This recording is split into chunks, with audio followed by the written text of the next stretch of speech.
여러분들이 정신을 깨어 있기를 바랍니다. 특별히 우리가 자녀들을 교육을 한다. 교육은 왜 한다 그랬습니까? 우리 자녀들이 훌륭한 사람이 되어서 우리 부모에게 효도하고 우리 이웃과 사회와 우리나라에 공헌을 하기 위해서라. 이렇게 교육학적으로 동서고금을 마련하고 막론하고 다 합니다. 그러나 그것을 쉬운 말로 말할 것 같으면 잘 먹고 잘 살기 위해서 교육을 시키는 거예요. 모든 자녀들이 다 복받기를 원합니다. 그래서 우리는 열심히 뛰고 열심히 기도하고 열심히 살면서 우리 자녀들에게 우리는 유산을 남겨주기 원합니다. 어떤 유산을 남겨주느냐? 거기가 보니까 물질적인 재산을 갖다가 남겨주길 원하네요. 그런데 한국의 대학생들을 조사해 보니까 70%가 돈이면 제일이다 하는 결과가 나왔습니다. 누구한테 왜 해왔을까요? 알긴 좀 아는 사람이 있네요. 여러분 돈을 어디다 투자하겠습니까? 하나님의 투자 방법은 그냥 은행에서 지금 3%, 5% 하는 그런 투자가 아니고 아파트를 사가지고 지금 10%, 20%, 30%가 아니고 하나님께서는 30배, 60배, 100배의 열매를 반드시 얻는다고 가르쳐주고 있습니다.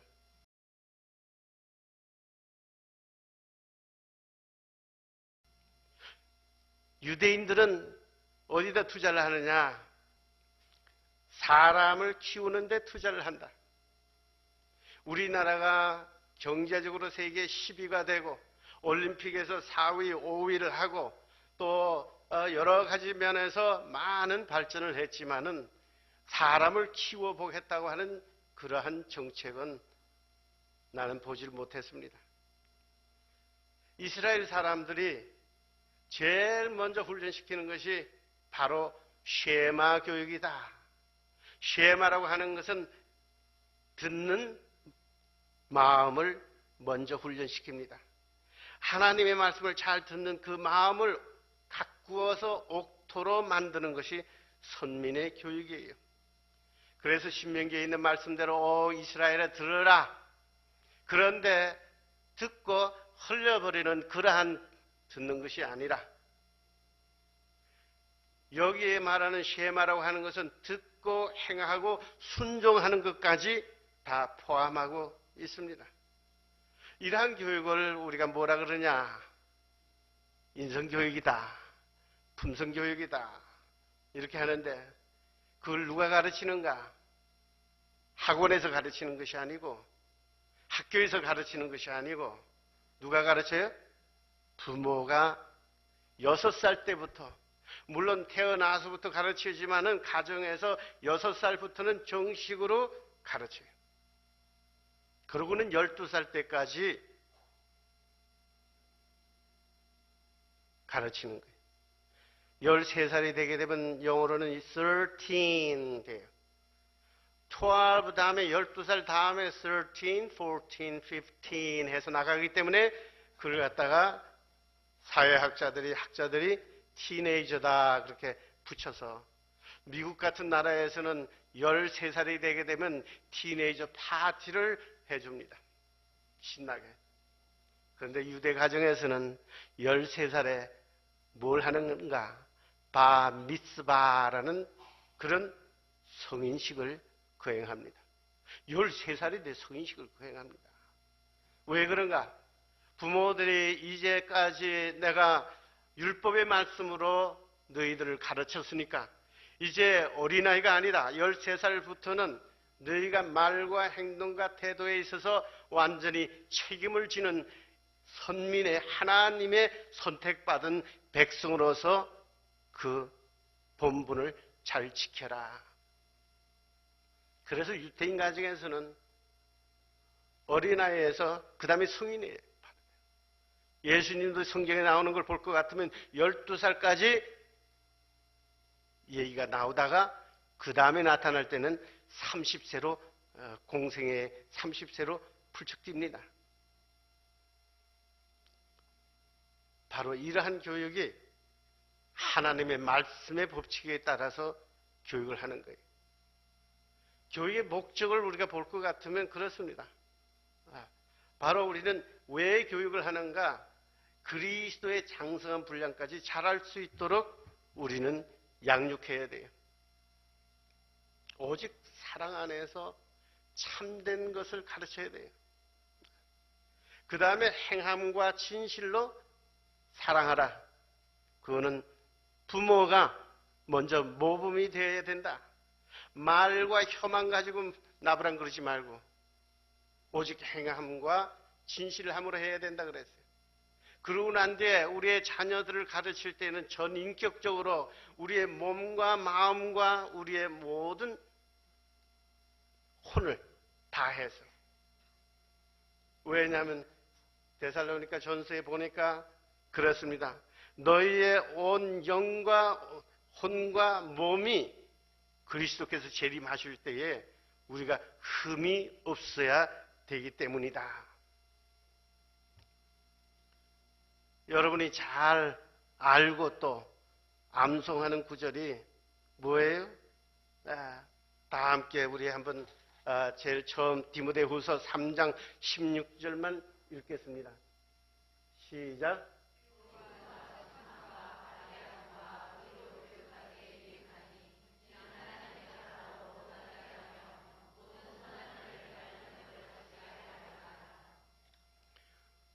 우리가 우리의 자녀들을 학원도 보내고 학교도 보내고 수능시험을 치고 대학교를 보내고 나중에 결혼하고 좋은 직장을 가지고 그렇게 하지만은 최소한 믿음이 있는 사람은 결국 가서 내 마음 속에 있는 소원이 우리의 자식들이 믿음 생활을 잘해서 하나님의 축복을 받는 것이다. 그런데 그 방법을 성경은 분명히 가르쳐 놓고 있습니다. 뭐라 그랬어요? 우리가 가르치는 것, 그 다음에 책망할 게 있으면 성경 말씀으로, 우리가 고칠 게 있으면 바르게 성경 말씀으로, 그 다음에 의로 교육하기에 이것은 유익하다 그랬어요. 그렇게 되면 어떻게 된다고요? 하나님의 사람으로 온전하게 된다. 그리고 모든 좋은 일을 갖다가 다 감당할 수 있는 능력이 생긴다 그랬어요.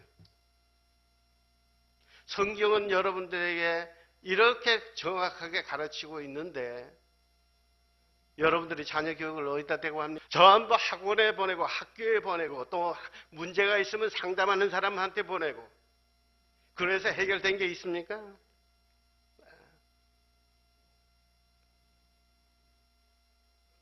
여러분들이요.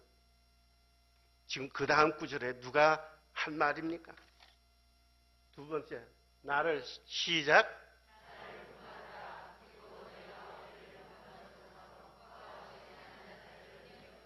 빌립보서에 있는 말씀이니까 이 누가 한 말이에요? 사도 바울 선생이 한 말이에요. 나를 본받으라. 내가 다 붙잡았기 때문에 내가 다 온전하기 때문에 나를 본받으라는 것이 아니라 내가 그리스도를 본받는 것처럼 빌립보 교회 교인들이요. 그 본받는 그런 교육 방법을 배워라.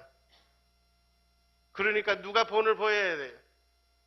우리의 부모가 먼저 말로만 하지 아니하고 모범을 보여야 된다. 또 그와 같이 잘하는 사람을 눈여겨보라. 그러면 하나님의 영광이 나타나는데 하나님의 영광이 무슨 별이 바짝바짝 뭐 어디 하늘에서 크리스마스 추리처럼 나타나는 게 아니라 어느 때 하나님의 영광이 나타나나 그 다음 구절을 한번 보겠습니다. 시작. 이같이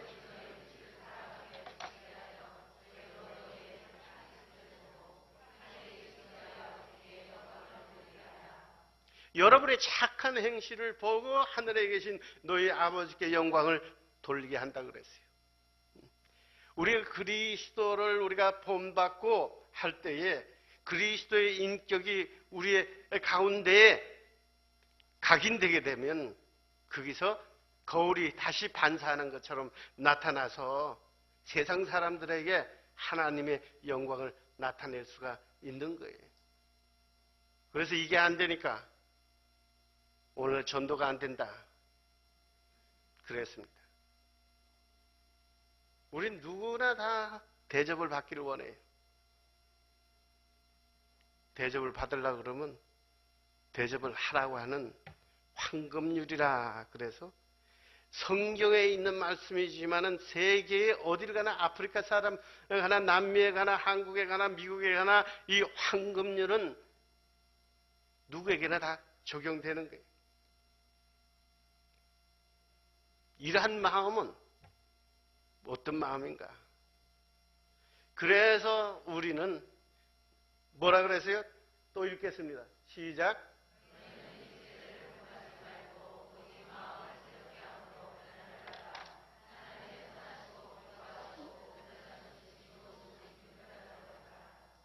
이 세상의 물결을 따라서 문화를 따라서 그걸 본받지 말고 오직 우리의 마음을 새롭게 함으로써 이 마음이 뭔지 아세요? 오늘 우리 본문에 있는 말씀도 마찬가지예요. 이 마음을 품어라. 이 마음을 새롭게 해라. 한국 번역에는 그냥 마음도 마음이고 마음도 마음이에요. 그런데 여기에 있는 마음은 다른 마음이 아니에요. 나의 생각이에요. 마인드예요. 마인드. 생각이 변화를 받아라 그랬어요. 오늘날 우리 한국교회에서 그냥 성령 충만하라 그러는데 성령 충만을 어디에다 하는지 정확하게 안 가르쳐 주기 때문에 많은 성도들이 거기에서 혼란을 일으키고 그들의 생활이 변화되지가 않는 거예요. 어떻게 해서 변화된다 그랬어요? 바로 내 생각을 새롭게 해야 되는 거예요. 성령 충만이라고 하는 것은 다른 데다가 하는 게 아니라 성령 충만하게 되면 그에 대한 구체적인 설명을 안 하기 때문에 뭐 이거 호주머니에다가 말이죠 뭐 물 가득 넣어가지고 성령님을 갖다가 성령님은 호주머니에 들어오시는 분이 아니에요. 하나님이시라. 우리의 지정의 우리의 혼에 충만을 시켜야 됩니다. 그럴 때에 우리의 변화가 일어나는 거예요. 그래서 사무엘 스마일즈가 뭐라고 얘기했냐 그러면 나의 생각이 변하면 나의 뭐가 변해요? 나의 습관이 변한다고. 나의 행동이 변하고 행동이 변하면 습관이 변하고 습관이 변하면 나의 품성이 변하고 나의 품성이 변하면 나의 운명이 변한다. 그래서 성경 말씀은 계속해서 나의 생각을 말씀을 하고 계세요. 그래야지 하나님이 기뻐하시는 건지 뭔지를 우리는 분별할 수가 있다 그랬어요. 모든 것 중에서 분별력의 지혜가 제일 중요하다. 선과 악을 분별하라. 하나님께서는 아담과 하와를 만들어 놓고 제일 먼저 시험한 것이 선악과에 대한 선과 악에 대한 분별력을 가졌어요. 이 세상에서 어느 것이 선하고 어느 것이 악한지 어느 것이 좋은 것이고 어느 것이 나쁜 것인지를 갖다가 분별할 수가 있어야 돼요. 너희는 자기 자신을 위해서 의의 씨를 심고 우리가 사랑의 열매를 거두어야 되는데 그냥 사랑의 열매를 거두는 것이 왜 안 되는가? 내 마음 바탕 안에 묵은 덩어리가 있단 말이에요. 이 세상을 살면서 서로 갈등하고 서로 부딪히고 서로 상처 주고 해서 여러분 상처가 나게 되면 여기가 딱딱해지는 것과 마찬가지로 우리가 이 세상에서는 이러한 갈등 속에서 살기 때문에 우리의 마음이 가시밭길 같고 우리의 마음이 신장로 같고 우리의 마음이 돌밭 같고 그러한 딱딱한 마음이 있는데 거기에다가는 아무리 좋은 씨를 갖다가 뿌려봐야 열매가 나지 않는 법이에요. 아니 시골에서 농부들이 밭을 갈고 그냥 작년에 묵은 그 밭에다가 그냥 씨를 뿌리나요? 어떻게 해요? 하여튼 뭐 그런 말이 있어요. 하여튼 땅을 가는 거예요. 묵은 땅을 갈아서 농부도 묵은 땅을 갈고 난 다음에 씨를 뿌리고 해야지 그 해에 추수가 많이 나오는 거예요. 바로 이 묵은 땅을 가는 작업이 우리의 품성을 세우는 작업이에요. 마음밭을 가는 작업이에요. 이것이 대체적으로 한국 교회에서 이루어지지 않기 때문에 저는 그렇게 생각을 합니다. 또 성령의 열매가 부족하다. 마음밭을 가는 작업이에요. 그래서 우리는 성경의 이 모든 원리는 뭐냐면 왜 이렇게 마음밭을 가는가? 하나님의 형상으로 지금 돌아가는 거예요. 우리가 어디에서 왔어요? 하나님에게서 왔으니 우리는 다시 하나님으로 돌아가는 것이 정상이에요. 그래서 예수님께서도 역시 마찬가지예요. 뭐라 그랬어요? 예수님께서 본인의 품성을 설명을 한 게 딱 한 군데 있어요. 나는 온유하고 겸손하니. 이러한 마음을 품어라 그랬어요. 여기에 이 마음이 뭐예요? 이 가슴 마음이 아닙니다. 이 마음은 뭐냐면 이러한 attitude, 영어로는 그러한 태도를 가져라 그랬어요. 그리스도 예수의 마음이니. 우리의 말과 행동과 태도는 하나님께서 거룩한 백성이면 거룩한 백성답게 말과 행동과 태도를 지니라. 제가 지난번에 하얀 불란서 궁중에서 나오는 종자인 하얀 강아지 얘기를 해서 하얗고 예쁘기만 겉모양만 예쁘면 뭐해요? 그래서 우리는 어떻게 해야 돼요? 거룩한 백성이면 거룩한 백성답게 말과 행동과 태도가 나타날 때에 하나님의 영광이 나타나는 거예요. 그래서 우리는 그러한 거룩한 사람, 형제 자매들을 통해서 우리는 배울 것을 제대로 배워나가는 거예요. 그래서 배워요? 학교에서 배워요? 아닙니다. 나는 감히 얘기를 합니다. 학교에서 빨리 빼내세요. 저한테서 교육받는 사람들은 거의 다 홈스쿨을 하고, 여러분 그 소문 들었을 겁니다. 홈스쿨을 하는 가정들이 하나님의 명령 따라서 하는 거예요. 그 자녀들이 얼마나 지혜가 총명한지 들었을 거예요.